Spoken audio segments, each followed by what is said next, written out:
ஈரானுடனான போர் காரணமாக அமெரிக்காவின் முக்கிய ஏவுகணை தடுப்பு அமைப்புக்கான ஏவுகணை கையிருப்பு ஆபத்தான அளவுக்கு குறைந்துள்ளதாக CNN செய்தி வெளியிட்டுள்ளது. அந்த தகவலின்படி போர் தொடங்கியதிலிருந்து அமெரிக்கா தனது THAAD ஏவுகணை தடுப்பு அமைப்புக்கான ஏவுகணைகளில் சுமார் 80%, பேட்ரியாட் ஏவுகணை தடுப்பு அமைப்புக்கான ஏவுகணைகளில் சுமார் 50% பயன்படுத்தியுள்ளது.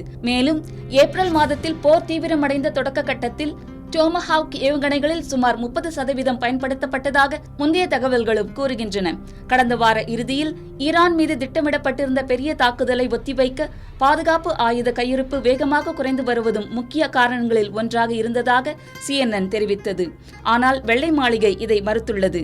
வளைகுடா நாடுகளின், குறிப்பாக சவுதி அரேபியா உள்ளிட்ட நாடுகளின் அழுத்தம் காரணமாகவே அந்த தாக்குதல் ஒத்திவைக்கப்பட்டதாக அது விளக்கம் அளித்தது.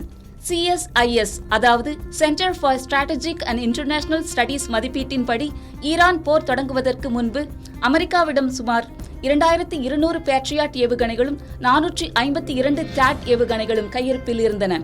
அமெரிக்க ராணுவத்தின் நீண்ட தூர தரையிலிருந்து மிக துல்லியமாக வானில் தாக்கும் ஏவுகணைகளும் கிட்டத்தட்ட முழுமையாக பயன்படுத்தப்பட்டுள்ளதாகவும் தகவல்கள் வெளியாகியுள்ளது. இந்த கையிருப்பு குறைவு குறித்து வளைகுடா நாடுகளும் கவலை தெரிவித்ததாக கூறப்படுகிறது. ஈரானின் பதிலடி தாக்குதல்களை எதிர்கொள்ள தங்களது வான் பாதுகாப்பு திறன் பாதுகாக்கப்படலாம் என அவை எச்சரித்துள்ளன. எனினும் இந்த தகவல்களை வெள்ளை மாளிகை மறுத்துள்ளது. அமெரிக்க ராணுவத்திடம் அதிபர் டிரம்பின் அனைத்து முக்கியமான இலக்குகளையும் நிறைவேற்ற போதுமான அளவு ஆயுதங்கள், வெடிமருந்துகள் கையில் இருப்பதாக வெள்ளை மாளிகை செய்தி தொடர்பாளர் அன்னா கெல்லி தெரிவித்துள்ளார்.